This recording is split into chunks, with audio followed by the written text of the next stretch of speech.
শ্রী গৌরাঙ্গের ভারত কিছু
বুঝতে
লীলাময় ভগবানের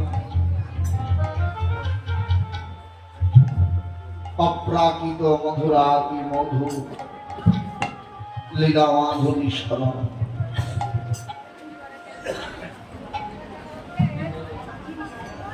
গৌরীয় বৈষ্ণবগণ তাদের ভজন জীবনে ভগবানের এই লীলা স্মরণকে বিশেষভাবে প্রাধান্য দিয়েছেন।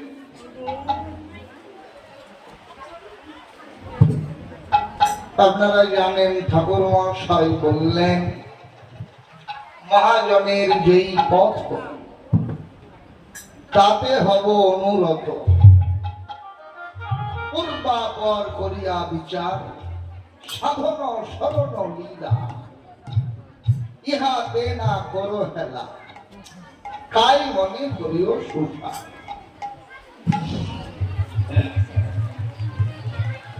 ভগবানের এই লীলা স্মরণ জীবের ভজন, যার স্মরণ যত উন্নত তার জীবনের ভজনও তত উন্নত। গৌরীয় বৈষ্ণবগণ ভগবানের এই লীলাকে দুই ভাবে আস্বাদন করেছেন। এক, ভগবানের নৈমিত্তিক লীলা, আর দুই হলো নিত্য লীলা। নৈমিত্তিক লীলা আমাদের সকলের জানা কথা, যে লীলাগুলো একদিন হয়েছে দ্বিতীয় আর কোনোদিন হয়নি, বা আরো সহজ করে বলতে গেলে গৌরীয় বৈষ্ণবগণ ভগবানের নিত্য লীলাকে 8টি কালে বিভক্ত করে অষ্টকাল ভগবানের যে লীলা স্মরণ করে আসছেন, এই 8টি লীলা ব্যতীত যত লীলা সব হলো নৈমিত্তিক লীলা। তাই এখানে ভগবানের নৈমিত্তিক লীলায় স্মরণ হচ্ছে। আমরা যে লীলা স্মরণে ব্রতী হয়েছি, পালা হিসেবে লীলাটির নাম শ্রীকৃষ্ণের পূর্ব রাগ। পূর্ব রাগ যে শব্দটা, এর একেবারে সহজ সরল যদি অর্থ করা যায়, তাহলে হয় পূর্ব শব্দের অর্থ হলো আগে বা প্রথমে, আর রাগ অর্থ রতি বা ভালোবাসা। তাহলে পূর্বরাগ শব্দের যে সহজ অর্থ, এটাই দাঁড়ায় যে নায়ক এবং নায়িকা। হয়তো অনেকেই নায়ক নায়িকা শব্দটা শুনে ভাবতে পারেন যে প্রাকৃত জগতে যে সিনেমায় অভিনেতা এবং অভিনেত্রী, এখানে এই নায়ক নায়িকাকে বোঝানো হয়নি। এই নায়ক হলেন লীলা পুরুষোত্তম পরমেশ্বর ভগবান শ্রীকৃষ্ণ, আর নায়িকা হলেন তারই লাদিনী শক্তি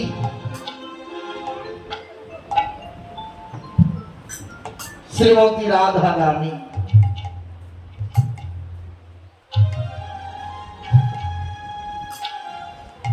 ভগবানের এই যে মানবীয় লীলা, যুগে যুগেই ভগবান পৃথিবীতে অবতীর্ণ হন মানুষের সাজে, মানুষের বেশে। পূজ্যপাদ ডক্টর মহানামব্রত ব্রহ্মচারী জানিয়েছেন, জীব ভগবানকে পেতে ছুটে চলেন সাধনায়, আর ভগবান তার ভক্তের কাছে ধরা দিতে নেমে আসেন করুণায়। অনন্ত কোটি জীব সাধনা করে ভগবানের দিকে ছুটে যায়, ভক্তের প্রতি ভগবানের অন্তরে এত করুণা, ভগবান ভক্তের কাছে ধরা দিতে করুণা করে নেমে আসেন। এই জন্যই ডক্টর ক্ষুদিরাম দাস জানিয়েছেন, ভক্তের যেমন ভগবান ছাড়া কেউ নেই, ভগবানেরও তেমনি ভক্ত ছাড়া কেউ নেই। ভক্ত যেমন ভগবানকে পেতে চায়, ভগবানও ঠিক তেমনি তার ভক্তকেই পেতে চায়। ভক্তের জন্য ভগবান এমন কোন কর্ম নেই যে কর্ম এই পৃথিবীতে অবতীর্ণ হয়ে করেননি, এমন কোন কর্ম নেই। আপনারা সবাই জানেন, একটু আস্বাদনের জন্য বলতে হয়, প্রহ্লাদের পিতা হিরণ্যকশিপু প্রহ্লাদকে ডাকলেন, এই দুরাচার, তুই হলি আমার অসুর কুলের কুলাঙ্গা, তোকে যে এত করে শাস্তি দিলাম, হরিনাম ছাড়, তবু তো তুই হরিনাম ছাড়লি না। তুই আমাকে বল, তোর হরি কোথায় থাকে রে? প্রহ্লাদ বললেন, কেন বাবা, আমার শ্রীহরি তো সব জায়গায় আছে। বললেন, এই ফটিক স্তম্ভের মধ্যে কি তোর শ্রীহরি আছেন? প্রহ্লাদ বললেন, হ্যাঁ, এখানে আমার শ্রীহরি আছেন। সঙ্গে সঙ্গে লাথি মারলেন, স্তম্ভটা ভেঙে চুরমার হয়ে গেল, আর ভগবান নৃসিংহরূপে আবির্ভূত হলেন। হিরণ্যকশিপুর ফটিক স্তম্ভ হল। কেন? তিনি তো ভগবান, ভগবানের কি প্রয়োজন ছিল ফটিক স্তম্ভ আবির্ভূত হওয়ার? ভক্তি সিদ্ধান্তকার বললেন, প্রয়োজন অন্য কিছু নয়, প্রয়োজন ছিল তার ভক্তের মর্যাদাকে রক্ষা করা। তার ভক্ত বলেছেন তিনি আছেন, যদি আবির্ভূত না হতেন ভক্ত মিথ্যাবাদী হয়ে যেত। তো তাই ভক্তের মর্যাদাকে রক্ষা করতে ভগবান হিরণ্যকশিপুর ফটিক স্তম্ভ হতে আবির্ভূত হলেন। শুধু কি তাই? আপনারা সবাই জানেন চরিতামৃতে বলি রাজার কথা। বলি রাজাকে বললেন, বলি, যদি স্বর্গে রাজত্ব করো তোমার সঙ্গী হবে 100 জন মূর্খ, আর যদি পাতালে রাজত্ব করো সঙ্গী হবে 5 জন পণ্ডিত। কি করবে? বলি রাজা বললেন, প্রভু, এক মূর্খের জ্বালায় জীবন অতিষ্ঠ হয়ে যায়, শত মূর্খে স্বর্গে মম কোনো কাজ নাই, পঞ্চপণ্ডিত হয়ে আমি রসাতলে যাই। 5 জন পণ্ডিতের সঙ্গে পাতালি থাকবো, কিন্তু আমার একটা নিবেদন আছে। কি বলেন? দেখো, আমি যখন তোমার ওই ভুবন ঘোরানো বদনখানা দেখেছি, তোমার বদন দেখার সঙ্গে সঙ্গে আমি আমার জীবন সর্বস্ব তোমার চরণে নিবেদন করে পাতালে আমি থাকবো ঠিকই, কিন্তু তোমার বদন না দেখে থাকতে পারবো, তোমাকে আমার দ্বারের দাঁড়িয়ে হয়ে থাকতে হবে। ভগবান বললেন, তথাস্তু। কি প্রয়োজন ছিল তো ভগবান বলি রাজার দ্বারের দাঁড়িয়ে? ভক্ত বলেছেন, ইচ্ছা করেছেন, ভক্ত ভক্তের জন্য এ কর্ম করলেন। ভৃগুমুনির চরণ চিহ্ন আজও বুকে ধারণ করে আছেন, তাও ভক্তের জন্য।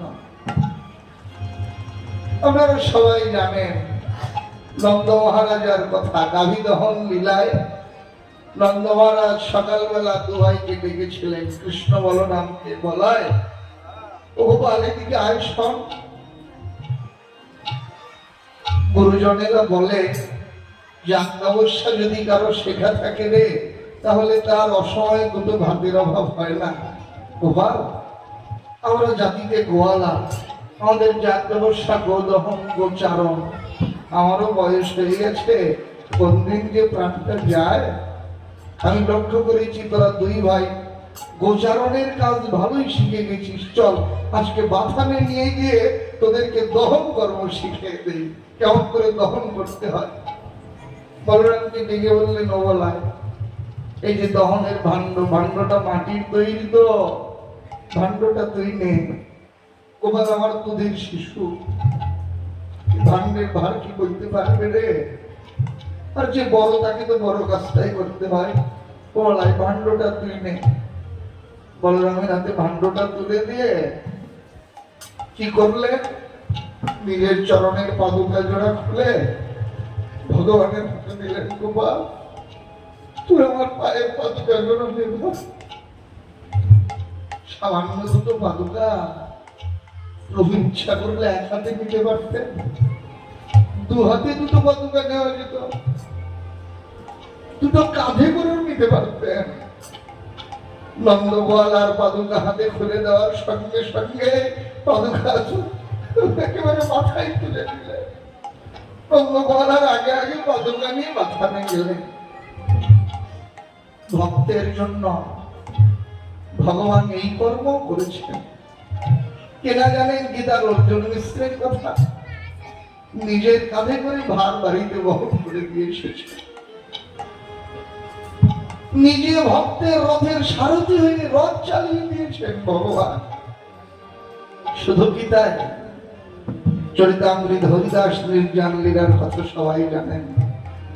একজন পিতাও যা পুত্রের জন্য করে না, ভগবান যেটা ভক্তের জন্য করেছে। হরিদাস যখন দেহ রেখেছে, নিজে ভিখারি হয়ে আচল পেতে ভিক্ষা করলেন। আমার হরিদাস দেহ দেখেছি, তোমরা ওই দুটো ভিক্ষা দাও, আমার হরিদাসের জন্য একটু ভক্ত সেবা দিতে হবে। এই যে ভগবানের এই মানবীয় লীলা, ভগবান যে যুগে যুগে পৃথিবীতে অবতীর্ণ হন সব ভক্তের জন্য, ভক্তের কাছে আস্বাদিত হতে। এই যে দর্শন শাস্ত্র জানালেন অংশ এবং অংশী। অনন্ত কোটি জীব হলো অংশ, আর ভগবান হলেন অংশী। অংশ হলো ক্ষুদ্র আর অংশী হলো বিরাট। অনাদিকাল হতে এই ক্ষুদ্র অংশ অংশীকে পাওয়ার জন্য উন্মুখ হয়ে আছেন। এই ক্ষুদ্র বিরাটের সঙ্গে মিলার জন্য অনাদিকাল হতে সবাই উন্মুখ। কেউ সাধনায়, কেউ করুণায় অংশের সঙ্গে মিলিত হচ্ছেন। আজকের যে লীলা, এই যে পূর্বরা দর্শন শাস্ত্রের সিদ্ধান্ত অনুসারে এই অংশীর সঙ্গে মিলনই হলো পূর্বরা। এই অংশ এবং অংশী মিলনের পূর্বে যে অনুরাগ, যে রতি, সেটাই হলো পূর্বরা। আর ভক্তি শাস্ত্র পূর্বরাগের সংজ্ঞা দিলেন যে রতির যা সঙ্গমার পূর্ব দর্শন শ্রবণ দ্বিজা তরুন্মিলিত প্রাক্তন পূর্বরাগ সব উচ্চতে। রতির যা সঙ্গমার পূর্ব,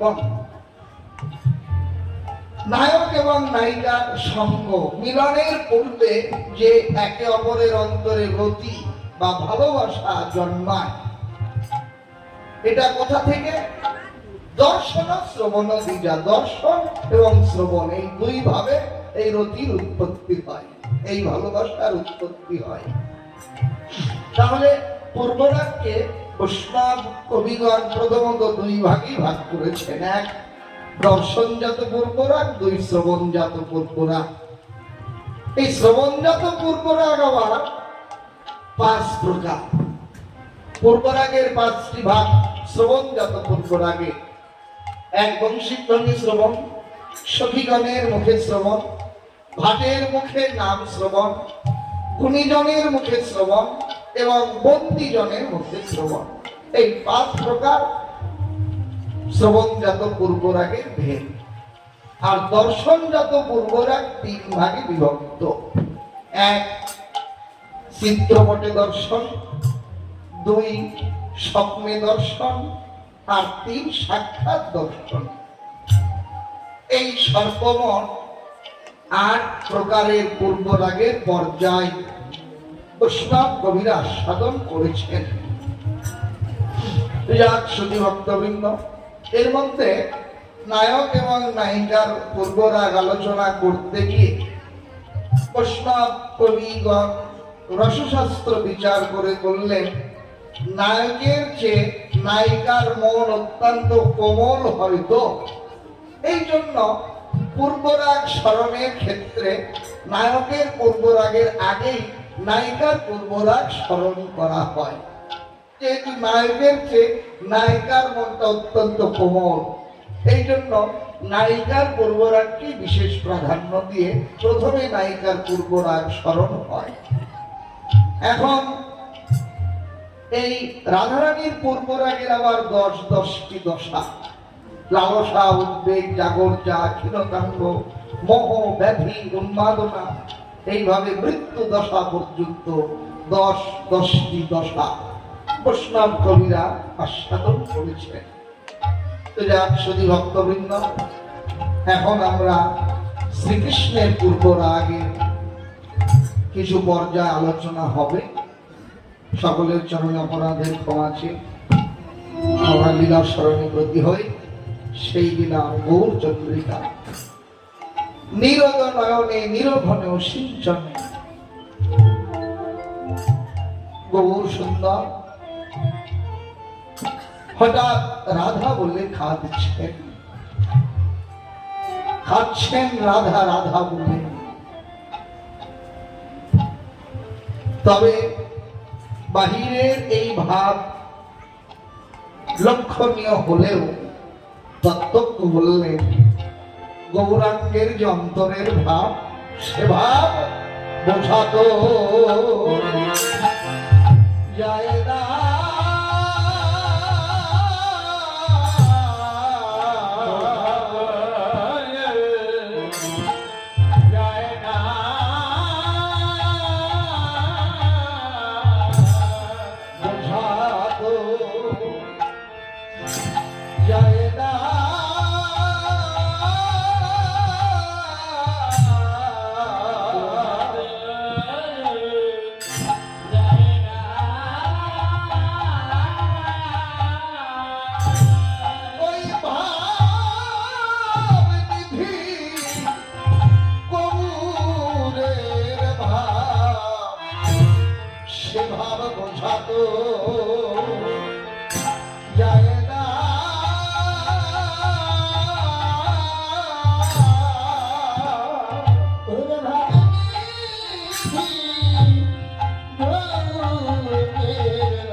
ওঝা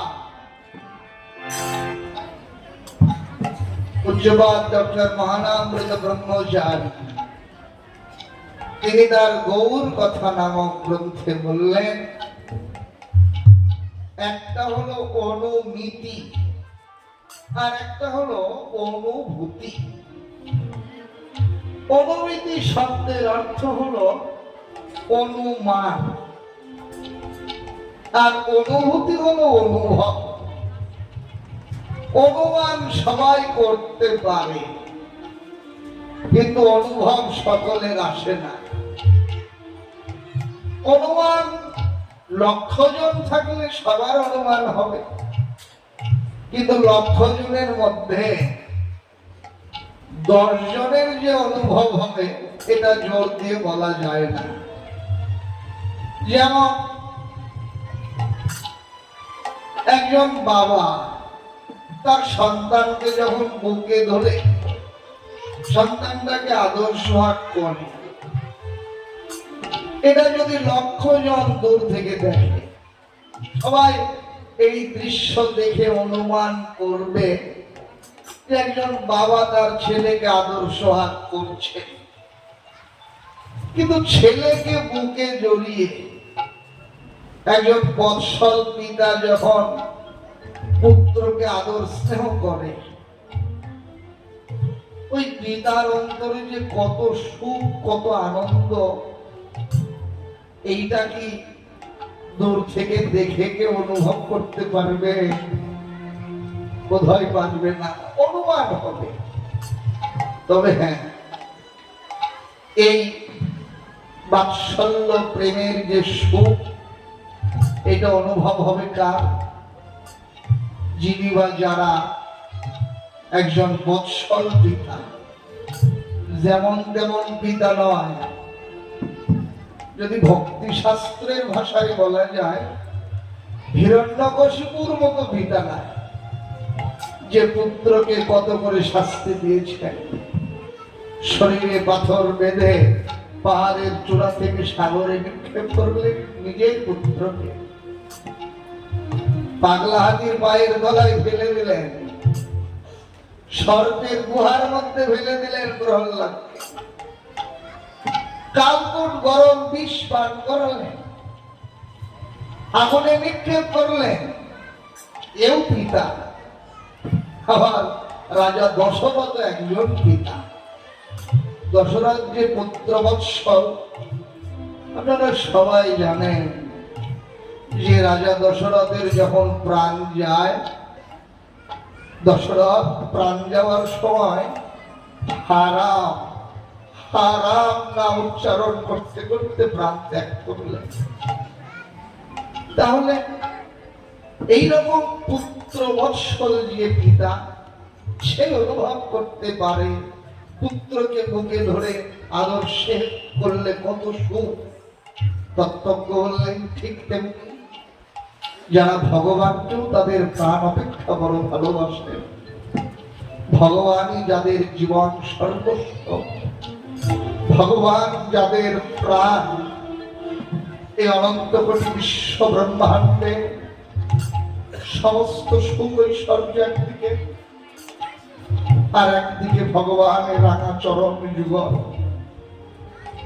জগতে যিনি বা যারা এই অনন্ত কোটি ব্রহ্মাণ্ডের সমস্ত সুখ ঐশ্বর্যকে, বিদ্যা, বৈভব, ধন, ঐশ্বর্য, খ্যাতি, প্রতিপত্তি, যশ, মান, সব কিছুকে শুকুরের বিষ্ঠার মতো পরিত্যাগ করে দিয়ে, শুকুরের বিষ্ঠাকে যেমন কেউ যত্ন করে তুলে রাখে না, তেমনি যিনি বা যারা এই অনন্ত কোটি ব্রহ্মাণ্ডে, এই পৃথিবী একটা ব্রহ্মাণ্ড, এই পৃথিবীর মতো অনন্ত কোটি ব্রহ্মাণ্ডের সুখকে একত্র করলেও যারা সমস্ত সুখ ঐশ্বর্যকে শুকুরের বিষ্ঠার মতো পরিত্যাগ করে দিয়ে কেবলমাত্র ভগবানের চরণ ভিন্ন আর কিছু জানে না, বোঝে না, তারাই অনুভব করতে পারে ভগবানের এই নাম, লীলা, রস, মাধুরী। তাছাড়া জগতে আস্বাদন হয় না। ভক্তি শাস্ত্র বললেন জ্ঞান কর্ম যোগ ধর্মে নহে কৃষ্ণ বস, কৃষ্ণ বস হেতু এক প্রেম ভক্তি রস। যারা ভগবানের চরণে অনুগত, একমাত্র ধন দিয়ে আস্বাদন হয় না, ঐশ্বর্য দিয়ে নয়। ভক্তি শাস্ত্র বললেন আনুগত্য বিনা ঐশ্বর্য জ্ঞানে ভজিলেও না পায় ব্রজের ব্রজেন্দ্র নন্দন। অনুভব হয় তাদের যারা ভগবানের চরণে অনুগত। আনুগত্য স্বীকার করেছেন যারা, যেমন তেমন আনুগত্য নয়, যেমন তেমন আনুগত্য নয়। কেমন আনুগত্য? তত্ত্বজ্ঞ বললেন যারা নদীর মতো আনুগত্য স্বীকার করেছেন। নদীর আনুগত্যের কথা ভেবে দেখুন। নদীর বুকে ভাসন্ত পূজার ফুল ভেসে যায়, নদী সেই ফুলটাকে ভেসে নিয়ে ছুটে চলে সাগরের দিকে। আবার কখনো গলিত মৃত প্রাণীর দেহ নদীর বুকে ভেসে যায়, নদী সেই মৃত প্রাণীটাকে ভাসিয়ে নিয়ে ছুটে চলে সাগরের অভিমুখে।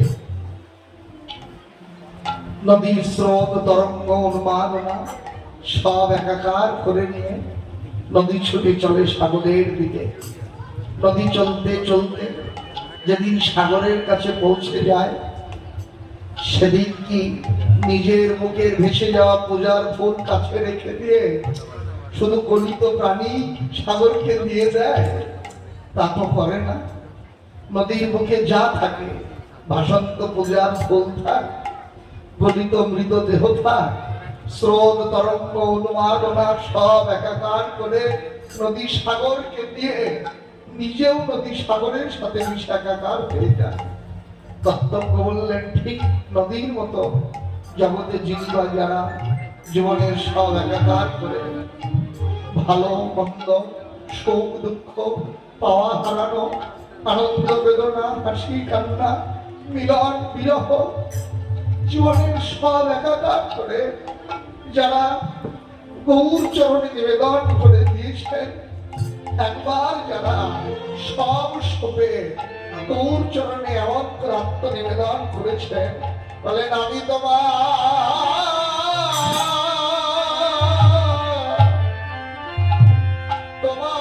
হলাম গরু,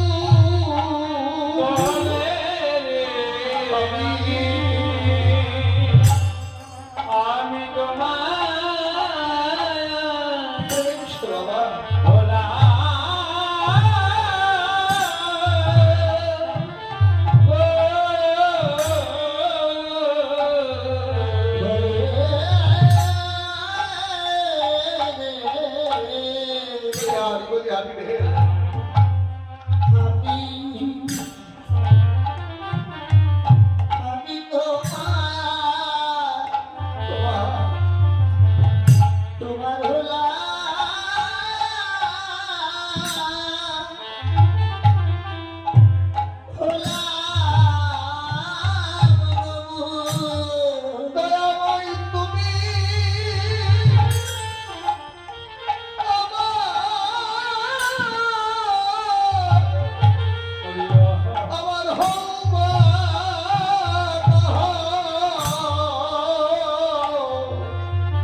গৌর সুন্দরকে দর্শন করে মনে হচ্ছিল গৌরের বদন খানা, বদন যেন নয় গো, মনে হলো একটা সোনার পদ্ম, সোনার কমল। সেই কমল থেকে মকরন্দ আপনা আপনি ঝরে পড়ছে। তাও কি হয়, পদ্মে যে মধু থাকে এই কথা তো সকলেরই জানা। পদ্মে যে মধু থাকে এ কথা তো কারো অজানা নয়, কিন্তু পদ্ম থেকে মধু আপনা আপনি কি ঝরে পড়ে? পদ্ম থেকে মধু ভ্রমর আহরণ করে, ভ্রমর সংগ্রহ করে। কিন্তু আজকে অভিনব দর্শন হচ্ছে কি, গৌরাঙ্গের বদন রূপ কমল হতে মকরন্দ ঝরে পড়ছে। দুটি নয়নের অশ্রু ধারাকে দেখেও মনে হচ্ছিল তাই। কেন আপনা আপনি এই মধু ঝরবার অভিপ্রায়? তত্ত্বজ্ঞ বললেন এর মধ্যে একটি দর্শন তত্ত্ব লুকিয়ে আছে। ভগবান যুগে যুগে পৃথিবীতে এসে ভক্তের কাছে আস্বাদিত হয়েছেন সত্যে ধ্যানে, ত্রেতায় যজ্ঞে, তারপরে সেবায় পরিচর্যায়। কিন্তু কলি যুগে এই তিনটির একটি দিয়েও কলির জীব ভগবানের কৃপা লাভ করতে পারবে না। তাহলে কলির জীব ভগবানকে আস্বাদন করবেন কি করে? কলিজীবের উপায় কি? কলিজীবের জন্য ভগবানের অন্তরে এতই দয়া, এত করুণা। অন্যান্য যুগে ভগবান এসেছেন, ভক্তকে কৃপা করেছেন, তবে যারা কৃপার যোগ্য কেবল তাদেরকেই কৃপা করেছেন, অযোগ্যকে কৃপা করেননি ভগবান। কিন্তু কলিযুগে যে কৃপার যোগ্য তাকেও কৃপা দান করেছেন, যে অযোগ্য তাকেও কৃপা দিয়ে ধন্য করেছেন। আর যে যোগ্য তো নয়, নিতান্ত অযোগ্য, অহংকারে মুখ ফিরিয়ে নিয়েছেন, তাকে কেমন করে কৃপার যোগ্য করে তুলে নিয়ে কৃপা করতে হবে, ভগবান এবার তাই করেছেন। এমন করুণার অবতার অন্য কোন যুগে হয়নি, কোন যুগে হবেও না। এই জন্য এই কলির যুগকে তত্ত্বজ্ঞান প্রণাম করলেন, প্রণমঃ কলি যুগ সর্ব যুগ সার। এবারের কলি এত ভাগ্যবান কলি, কলি বহুবার পৃথিবীতে এসেছে, কিন্তু এবারের মতো এত সৌভাগ্য যে এবারের কলি, যেমন করুণার মূর্তিতে ভগবান অন্য কোন কলিযুগে আসেননি।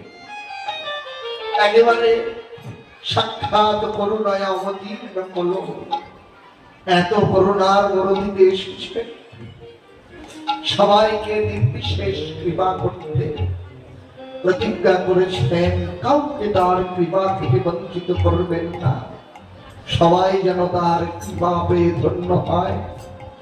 আজ কি উপায়ে তার কৃপা পাবে?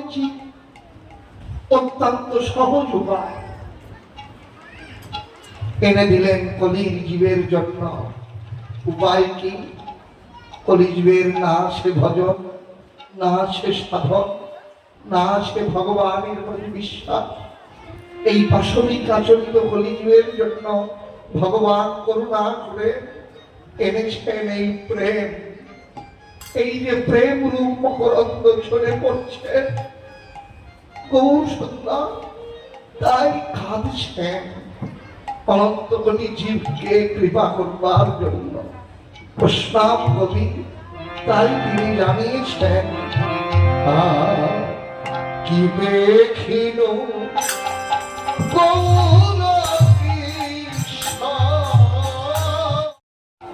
এই স্বর্গের কল্পতরুর নিকটে কেউ যেতে পারেন না, কিন্তু গৌর কল্পতরু এমন অভিনব, যারা পুণ্যবান তারা তো জানি, যারা মহা মহা পাতকেও পাতকী তারা ওই গৌর কল্পতরুর নিকটে গিয়ে আশ্রয় নিতে পারে।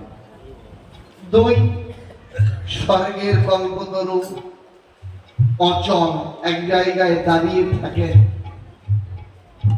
কিন্তু এই গৌরাঙ্গ কল্পতরু সচল। যদি কেউ গৌর কল্পতরুর নিকটে যান, তিনি তো তার কৃপা পেয়ে ধন্য হননি। আর যদি কেউ যেতে না পারে, এই গৌর কল্পতরু এমন অভিনব কল্পতরু, এই কল্পতরু নিজে এসে করুণা করে তাকে কৃপা দিয়ে ধন্য করে। অভিনবত্ব তিন, এই স্বর্গের কল্পতরুর কাছে কিছু চাইলে তাকে কল্পতরু কিছু দেয়, না চাইলে কখনো দেয় না। কিন্তু গৌর কল্পতরু এমন অভিনব, এই গৌরাঙ্গ কল্পতরুর নিকটে যে হাত পেতে চায় তাকেও তিনি দান করেন, না চাইতেও সবাইকে জোর করে উজোর করে যে সেটা দান করে ধন্যবাদ। এই জন্যই চরিতামৃত গৌর সুন্দরকে বললেন মহাবদান্ন। পূজ্যপাদ ডক্টর মহানাম যে মহাবদান্ন শব্দের ব্যাখ্যা করেছেন গৌর কথায়। মহানামজি বললেন, মানুষ যে চাইলে দেয় তাকে বলেন দাতা, যে না চাইতে দেয় তাকে বলেন মহান দাতা, আর যে জোর করে যে সেটাও জোর করে দেয় তিনি হলেন দাতা শিরোমণি। এই গৌরাঙ্গ কল্পতরুর নিকটে যে কৃপা ভিক্ষা চেয়েছেন, গৌর তাকেও কৃপা দান করে ধন্য করেছেন। এই জন্য তিনি হলেন দাতা। যে চাননি, না চাইতেও কৃপা দিয়েছেন, এই জন্য তিনি হলেন মহান দাতা। আর যে চাইল না, অহংকারে মুখ ফিরায় দিল, তারও সম্মুখে গিয়ে দন্তের তৃণ ধারণ করে বলেছেন, বদনে একবার হরি বল, হরি কৃষ্ণ বল, বদনে হরি বলে কৃষ্ণ বলে, আমি জনমের মতো নিজেকে তার কাছে বিক্রয় করে তাকেও কৃপা দিয়ে ধন্য করেছেন। তাই তিনি দাতা শিরোমণি। প্রস্তাব কবি এই জন্য অনন্ত কোটি বিশ্ববাসীকে ডেকেছেন, হে জগৎজীব তোমরা সবাই সব এমন করুণার অবতার আর হয়নি কোনো যুগে, হবেও না। কেন এই করুণার মূর্তিতে এলে?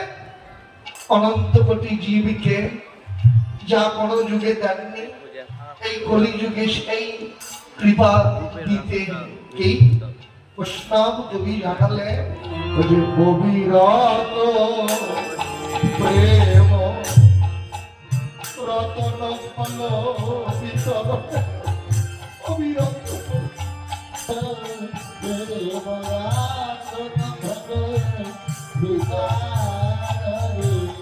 অবিরত প্রেম রতন ফল বিতর,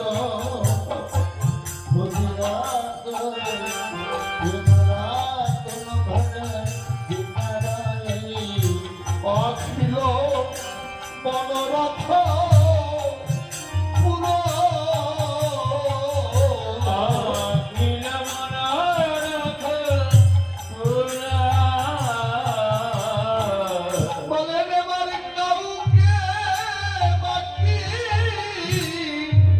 রাখিল না রে, কাউকে বাকি রাখলো না রে।